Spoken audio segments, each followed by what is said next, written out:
So you want to stop secrecy. What were you seeking from these FOI requests that was denied? Well, look, I did go straight for the jugular and I requested the minutes of the National Cabinet on the basis that I think there is an abuse going on. At the start of World War II, the government formed a national council, and that was appropriate, a national council of federal and state leaders, but they didn't place this veil of secrecy that Cabinet places over everything. We've got a situation here in Australia now when we have a meeting of doctors, the AHPPC, that's considered a meeting of Cabinet, and that's totally unacceptable. It's totally at odds with Cabinet conventions, and people have a right to know about what doctors are thinking in respect of border closures, hotspots and lockdowns and the responses to those, to COVID-19. They should not be held secret. Right, but you said you went for the meetings of what, the main meeting itself with the Prime Minister and the Premiers? Yeah, so I've sought to get access to the minutes of Cabinet because that makes no question about my claim, my legal challenge, and the legal challenge basically states that the National Cabinet is not a cabinet for the purposes of the FOI Act. You cannot simply expand a body that is established by convention in a manner that intrudes upon statute rights, the rights of every Australian to get access to information about how government is being run.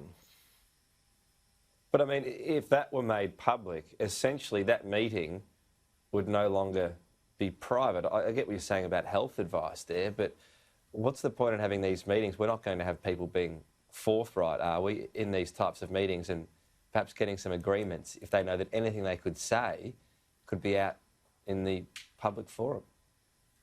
Well, the doctrine of Cabinet confidentiality goes back hundreds of years, and certainly since our federation, we've accepted the idea that when senior ministers meet to discuss Australia's governance and our future, that those discussions should be held confidential. The difficulty here is that the Prime Minister has disbanded COAG, which is an intergovernmental arrangement, and now places that entire range of sort of meetings underneath the National Cabinet. So I don't have a problem with the principle of Cabinet confidentiality. I absolutely support that. What I have a concern about is the way in which that the secrecy veil is being now spread across every intergovernmental meeting. It's inappropriate. If you could make every other meeting, though, perhaps FOI-able, but this one not. I mean, you talk about, you understand the meetings with the Prime Minister and his Cabinet ministers, that they should be private. This is the Prime Minister and Premiers. It's a pretty high-end meeting still, isn't it?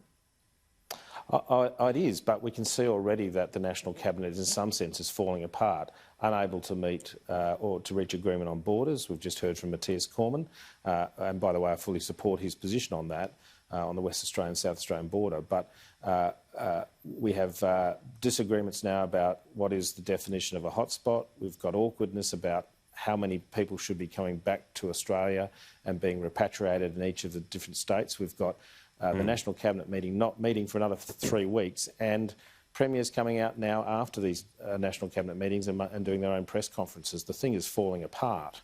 And it'll only get harder from here on in as we start looking at how we're going to recover the costs of things like JobKeeper, JobSeeker and all of the different stimulants. How well it's working doesn't determine its privacy. I mean, you don't have a cabinet, for example, at a federal level, and if they're not making uniform decisions, suddenly we say, can we see the information?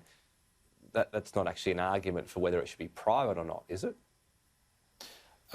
No, but again, it's not in accordance with the conventions, the norms, to have a meeting of cabinet of ministers responsible to multiple governments being covered by the doctrine.